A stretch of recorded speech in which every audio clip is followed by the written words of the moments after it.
Start more US based ఈ learning platform. మీరు కూడా స్లాట్ బుక్ చేసుకోవాలంటే ఈ నెంబర్కి కాల్ చేయండి. నమస్తే, వెల్కమ్ టు సుమన్ టీవీ. నేను విష్ణు. ప్రస్తుతంతో పాటు క్వాలిఫైడ్ పర్సన్ ఫినాన్స్ ప్రొఫెషనల్ చారి గారు ఉన్నారు. వారితో మాట్లాడదాం. సార్ నమస్తే. సార్ చారి గారు నమస్తే అండి. సార్ చారి గారు, ఇవాల్టి రోజుల్లో కార్ అనేది ఒక basic need and basic necessity అయిపోయింది. కాబట్టి ఎవరైనా కొత్త కారు కొనాలి అన్న ఆలోచనలో ఉన్న వాళ్ళకి మరి బడ్జెట్ పరంగా ఏదైనా సులువైన మార్గాలు ఉంటే చెప్పగలరు? కరెక్ట్ అన్నారండి. నీడ్ అయిపోయింది యాక్చువల్గా. అంటే మనం ఇప్పుడు ఎండకి తట్టుకోలేము, వర్షం పడుతున్నా తట్టుకోలేము, తట్టుకోలేకపోతున్నాం. అందులో పిల్లలు ఉన్నారంటే మటుకు ఖచ్చితంగా కార్ కావాల్సిందేనండి ఇప్పుడు. ఓకే, పిల్లలు రీసెంట్గా మ్యారేజ్ అయ్యి పిల్లలు వచ్చారంటే ఖచ్చితంగా వాళ్ళని బైక్ల మీద ఈ పొల్యూషన్కి తిప్పడం.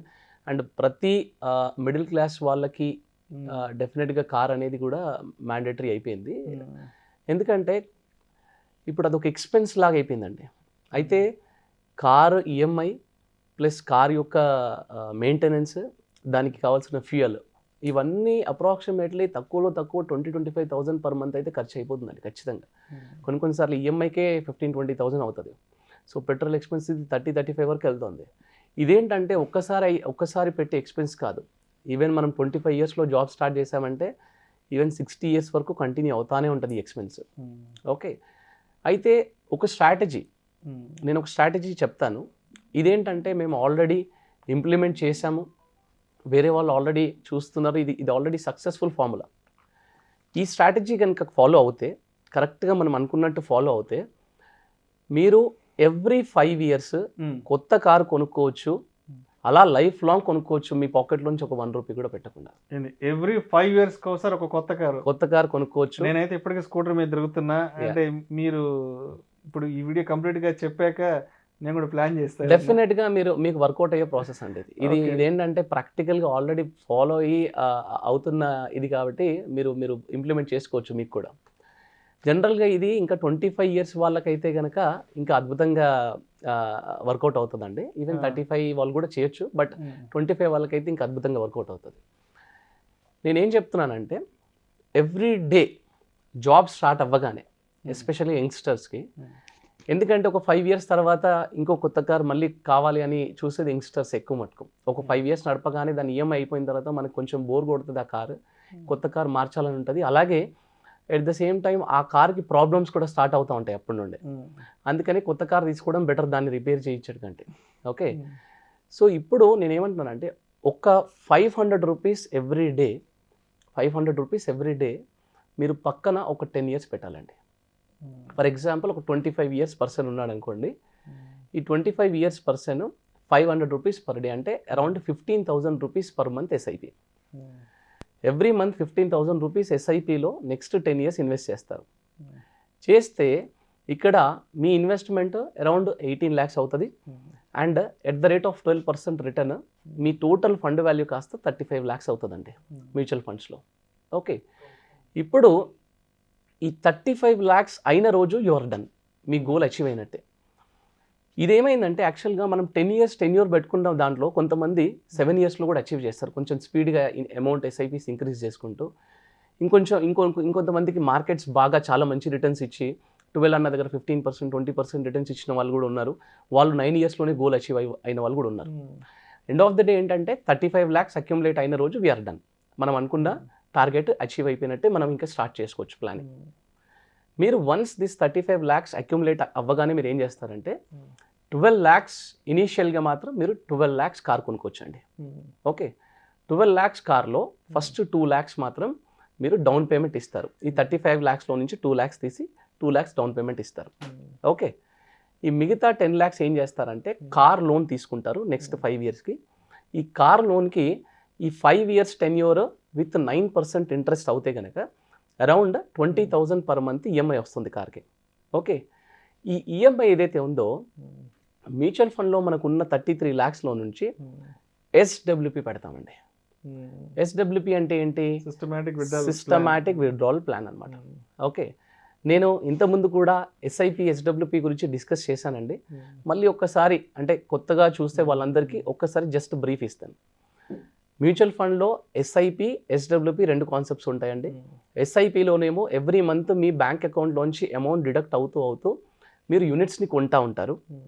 ఎస్డబ్ల్యూపిలో ఏమవుతుందంటే ఎగ్జాక్ట్గా ఎస్ఐపికి రివర్స్ అవుతుంది.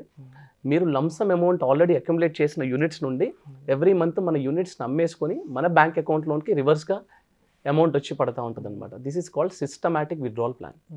ఓకే, ఇప్పుడు సిస్టమాటిక్ విత్డ్రావల్ ప్లాన్లో ఉన్న అడ్వాంటేజ్ ఏంటంటే మనకి బ్యాంక్ ఎఫ్డీలో పెట్టి ఎవ్రీ మంత్ ఇంట్రెస్ట్ తీసుకున్నట్టుగా, లేదా ఒక ఫ్లాట్ కొని దాని రెంటల్ ఇన్కమ్ ఎట్లాగైతే తీసుకుంటామో అట్లా రెంటల్ ఇన్కమ్ తీసుకున్నట్టుగా ఎస్డబ్ల్యూపి కూడా ఒక ఆప్షన్ అనమాట మ్యూచువల్ ఫండ్స్లో. దీంట్లో ఉన్న అడ్వాంటేజ్ ఏంటంటే ఎవ్రీ మంత్ మనకు కావాల్సిన విత్డ్రావల్ ఇస్తూనే మన క్యాపిటల్ కూడా స్లోగా గ్రో అవుతూ ఉంటుంది అనమాట. అంటే ఇది ఓవర్ నైట్ అయ్యేది కాదు. ఎట్లాగైతే ఎస్ఐపి మనం ఇన్వెస్ట్ చేస్తూ ఉంటే మార్కెట్ ఫ్లక్చుయేట్ అవుతూ స్లోగా గ్రో అవుతుందో, అట్లాగే ఎస్డబ్ల్యూపిలో కూడా మనకి యూనిట్స్ అమ్ముతున్నా కొద్దీ మన యూనిట్స్ తగ్గుతూ ఉంటాయి, కానీ మన ఎన్ఏవి ఏదైతే ఉంటుందో, మన యూనిట్ రేట్ ఏదైతే ఉందో అది స్లోగా గ్రో అవుతుంది అనమాట. మీకు ఎవ్రీ 5 ఇయర్స్కి దాని డిఫరెన్స్ కనిపిస్తూ ఉంటుంది. మీరు లాస్ట్ 15-20 ఇయర్ హొరైజన్ చూస్తే 33 lakhs పెట్టిన వాళ్ళకి ఇవాళ క్రోర్స్లో ఉందండి. సో నేను అంత కూడా చెప్పట్లేదు, జస్ట్ 33 lakhs పెడతాము. నెక్స్ట్ 5 ఇయర్లో ఈ 33 lakhsలో నుంచి మనకు కావాల్సిన ఈఎంఐ ఈ 7 to 8% విత్డ్రావల్ మాత్రమే పెడతాం, మనం ఎక్కువ కూడా పెట్టట్లేదు. ఈవెన్ కన్జర్వేటివ్ ఫండ్స్లో, even large caps, blue chips లాంటి ఫండ్స్లో పెట్టుకున్నా, లేదా మీరు ఈవెన్ బ్యాలెన్స్డ్ అడ్వాంటేజ్ లాంటి బ్యాలెన్స్డ్ ఫండ్స్లో పెట్టుకున్నా మనకు విత్డ్రావల్ 7 to 8% వరకు తీస్తే నో ప్రాబ్లం అండి. మనం విత్డ్రావల్ తీస్తూ ఉంటాము, స్లోగా ఎవ్రీ 5 ఇయర్స్కి మన క్యాపిటల్ కూడా గ్రో అవుతూ ఉంటుంది. ఓకే, ఇక్కడ ఏం జరిగింది, మనం కార్కి 35 lakhsలోంచి 2 lakhs డౌన్ పేమెంట్ ఇచ్చేసాము, మిగతా 33 lakhsలోంచి మన ఈఎంఐ, కార్కి ఈఎంఐ పే చేసుకుంటుంది. ఓకే, అంటే ఇక్కడ చూడండి, ఒక 1 రూపీ పెట్టకుండా ఫస్ట్ 5 ఇయర్స్ మీరు కార్ కొన్నారు, ఎట్ ద సేమ్ టైం దాని ఈఎంఐ కూడా నెక్స్ట్ 5 ఇయర్స్ మీరు డౌన్ పేమెంట్ కట్టారు అండ్ ఈఎంఐ మీరు కట్టలేదు. 5 ఇయర్స్ తర్వాత ఏమవుతుంది అంటే మీరు కొన్న 12 లక్షల కార్ ఏమవుతుంది అంటే వర్స్ట్ కేసులో దానికి ఒక 5 lakhs అయినా వస్తాయండి, దాన్ని మీరు తీసేస్తే. ఈ పాత కార్ని మీరు డౌన్ పేమెంట్గా ఇచ్చేస్తారు. ఓకే, నెక్స్ట్ ఈ 5 ఇయర్స్ తర్వాత మీరు ఈవెన్ ఫస్ట్ 12 lakhs కార్ కొన్నారు కదా, తర్వాత 5 ఇయర్స్ తర్వాత మీరు 18 lakhs కార్ కొనుక్కోవచ్చు. 12 lakhs కాదు, 18 lakhs కార్ కొనుక్కోవచ్చు. అంటే ఇక్కడ మీరు అప్గ్రేడ్ అవుతున్నారు. 5 lakhs పాత కార్ డౌన్ పేమెంట్ ఇచ్చేసారు, మళ్ళీ ఇంకో 13 lakhs మీరు కార్ లోన్ తీసుకున్నారు. ఇన్ఫ్యాక్ట్ కరెక్ట్గా ప్రాసెస్ ఫాలో అయిన వాళ్ళు మాత్రం 20 lakhs కార్ కొనుక్కున్నారండి, to be very honest. 5 years అయిపోయిన తర్వాత 20 lakhs కార్ కొనుక్కున్నారు. నేను మరీ వర్స్ట్ సిచ్యువేషన్లో చెప్తున్నాను. ఇక్కడ 33 lakhs కాస్త even despite of the withdrawal మన ఈఎంఐ తీసేసిన తర్వాత కూడా రఫ్లీ అరౌండ్ ఒక 40 lakhs వరకు అవుతుంది. ఇది మరీ వర్స్ట్ కేసులో చెప్తున్నాను. ఆ తర్వాత 5 ఇయర్స్లో ఏమైంది, 20 lakhs కార్ కాస్త మీరు 30 lakhs కార్ కొనుక్కోవచ్చు. ఆ తర్వాత 5 ఇయర్స్ ఏమైంది, మీరు 30 lakhs కార్ కాస్త 40-45 lakhs కార్ కూడా కొనుక్కోవచ్చు. ఇలాగా ఒక 25 ఇయర్స్ వాళ్ళు ఒక 10 ఇయర్స్ టైం పెట్టుకొని ఈ 35 lakhs కనుక అక్యుములేట్ చేసుకుంటే వాళ్ళ లైఫ్ లాంగ్, అంటే 80, సపోజ్ వాళ్ళ లైఫ్ స్పాన్ 80-85 వరకు అనుకోండి, వాళ్ళు మారుతి దగ్గర నుంచి మొదలుపెట్టి బెంజ్, BMW వరకు కూడా కొనుక్కోవచ్చు అనమాట, కరెక్ట్గా ప్లాన్ చేస్తే. ఒక్క సింగిల్ రూపీ కూడా వాళ్ళ పాకెట్లోంచి ఇన్వెస్ట్మెంట్ చేయకుండా కారు కొనుక్కోవచ్చు. బేసిక్గా ఏమవుతుందంటే 5 ఇయర్స్ తర్వాత ఎవరికైనా, మీకైనా నాకైనా కారు మార్చాలనిపిస్తుందండి. కానీ ఆల్రెడీ ఇప్పుడే ఈఎంఐ అయిపోయింది కదా, మళ్ళీ ఇప్పుడేం మారుస్తాంలే అని అనుకుంటాం, దాన్నే రిపేర్ చేస్తూ ఉంటాం. కానీ ఇలాంటి ఒక స్ట్రాటజీ ఉందనుకోండి, 100% వర్కౌట్ అయ్యే స్ట్రాటజీ. అండ్ 100% మనం ఎవ్రీ 5 ఇయర్స్ కార్ చేంజ్ చేసుకుంటాం.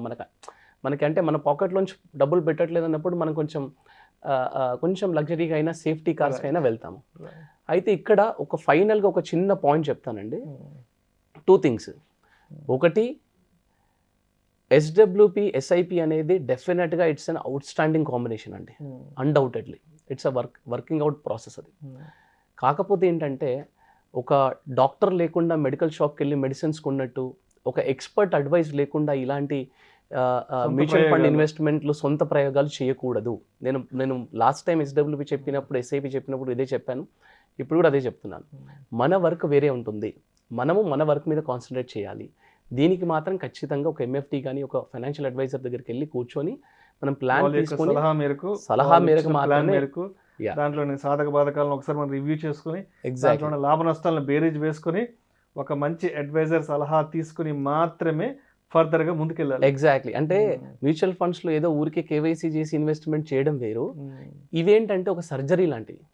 ఇప్పుడు నార్మల్ ఫీవర్ వచ్చిందంటే మెడికల్ షాప్కి వెళ్తామండి, కానీ సర్జరీ మనం చేసుకోలేం కదా. అలాగా ఇది ఒక సర్జరీ లాంటి కాన్సెప్ట్ అనమాట. దీన్ని చాలా జాగ్రత్తగా ఇంప్లిమెంట్ చేయాలంటే డెఫినెట్గా మీరు ఒక మంచి రైట్ అడ్వైజర్ దగ్గర నుంచి వెళ్ళాలి ఒకటి. రెండవది, ఇది కాన్సెప్ట్ వర్కౌట్ అవుతుందా లేదా, నేను 25 years నుంచి 35 years మరి నేను కారు కొనొద్దా, ఇలాంటి ఆలోచనలు పెట్టుకోకండి. అంటే మీరు కారు కొంటే కొనుక్కోండి, కొనుక్కున్నా సరే ఇది ఈ ఇంప్లిమెంట్ కూడా చేయండి.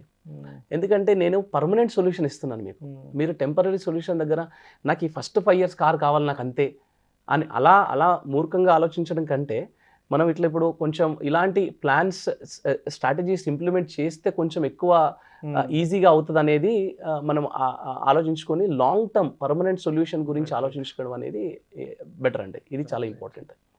ఈ 2 things నేను లాస్ట్లో చెప్దాం అనుకున్నాను. ప్రేక్షకులకు విజ్ఞప్తి, mutual fund investments are subject to market risk. Read all the related documents and schemes carefully before investing. దయచేసి పెట్టుబడులు పెట్టే ముందు మీ ఫినాన్స్ ప్రొఫెషనల్ సలహా తీసుకుని మాత్రమే పెట్టుబడులు పెట్టగలరని మా మనవి. Thank you sir. థ్యాంక్స్ అండి.